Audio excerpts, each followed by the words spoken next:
My dad Colin loved to be creative when it came to our lunchbox creations, and this was one of them. It was actually really delicious. It's a tuna and olive loaf. So instead of having a tuna sandwich, you would have this delicious loaf. Serve it with a salad or a little dollop of creme fraiche. It was a true delight, and I still make it to this day. So the first up, we need to make the batter for the loaf. So some plain flour into a bowl, and some baking powder for that lift, and also some dried oregano. You could also use some mixed herbs for this. So we're going to give that a mix to combine those ingredients, make a little well in the centre, and now we're going to add the eggs. So you'll need 4 eggs for this recipe, and we'll break them in one by one. Now we're using some olives and feta to flavour up this, but you could obviously change that up significantly. You could add different cheeses like goat's cheese, that also works really well with tuna. Even some sun-dried tomatoes Dad used to use sometimes. So now the eggs are in, we'll just break them up in the centre. And I just always like doing this just so there's not too many lumps. So now for some more liquid, we'll need some milk. I'll incorporate that. And to make this loaf super moist, I'm adding some olive oil. So we need about 150 mils of olive oil, and I'll just measure it out in the same jug as the milk. 150 mils to be precise. Perfect. And we'll incorporate that too. Okay. Now we want to bring in the sides of that flour and really incorporate that. And you want to make the base of the loaf first before you start adding in all the lovely ingredients to flavour it up. Just give that a really quick whisk so there's no lumps. Oh, perfect consistency. Now to give it a bit of piquancy, Dad's secret ingredient, a little bit of hot English mustard. So in with that, and just ensure that that is incorporated well. You don't want a big lump of hot English mustard. And now for the tuna, you'll need 185 grams of tuna. Use a good quality tuna.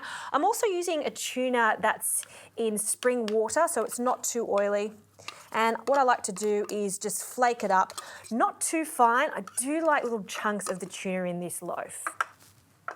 Okay, and we're just going to use a spatula now, just so we don't overwork that batter, and we'll fold that in along with some olives.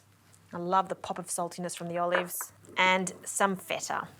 So for the feta, we'll just break that up and crumble it with our fingers. Okay, finally a few more herbs, some fresh herbs this time, some parsley. I also like the addition of some spring onions. So we'll just cut them in half.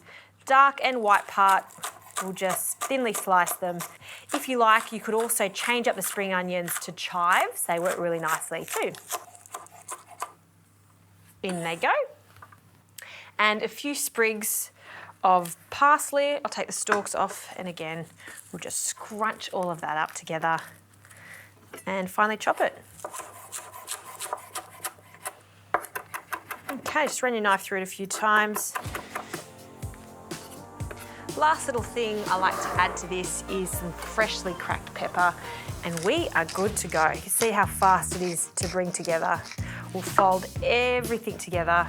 It's pretty good. And now it goes into a tin. Now I like to use a loaf tin for this. Oil it with just a bit of oil spray and then a bit of baking paper just to make it easier to take out once it's cooked. We'll place this into our tin and then it goes into the oven.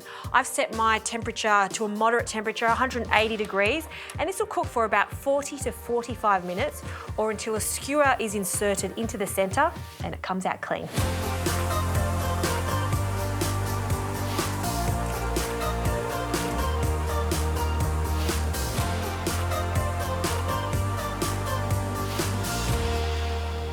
Well, this lovely tuna loaf is out of the oven.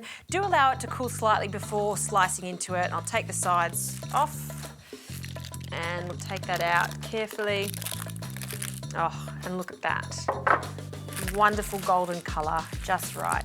This is super delicious served warm, but of course you can serve it cold or at room temperature. It is that adaptable. I'll just take the crust off. Look at that, see how moist it is, and you can see the speckles of tuna and the olives and the feta. It's such a great savoury loaf. So a nice chunky piece of this, because it is for a lunch. We'll place it onto a plate And if you want to zhuzh it up, which is what I'm going to do today, why not serve it with some sour cream or even better, some creme fraiche. A lovely little dollop on the top of this. And it's a bit of a play on the sensations. You look at that and go, oh, is that a sweet loaf or a savoury? Then you bite into it and it's a really lovely savoury loaf. Some parsley. I've got this little micro parsley today, so why not put that over the top? And that is a beautiful lunch brought to you by my dad, Colin, a tuna, olive and feta loaf. It is seriously delicious. And here's another tip. After you've cooked it, if you don't want to use the whole lot straight away, pop it into the freezer, bring it out, slice it, and then warm it up. It's delicious. You can use it for a really quick snack or, like I said, a lunchbox filler.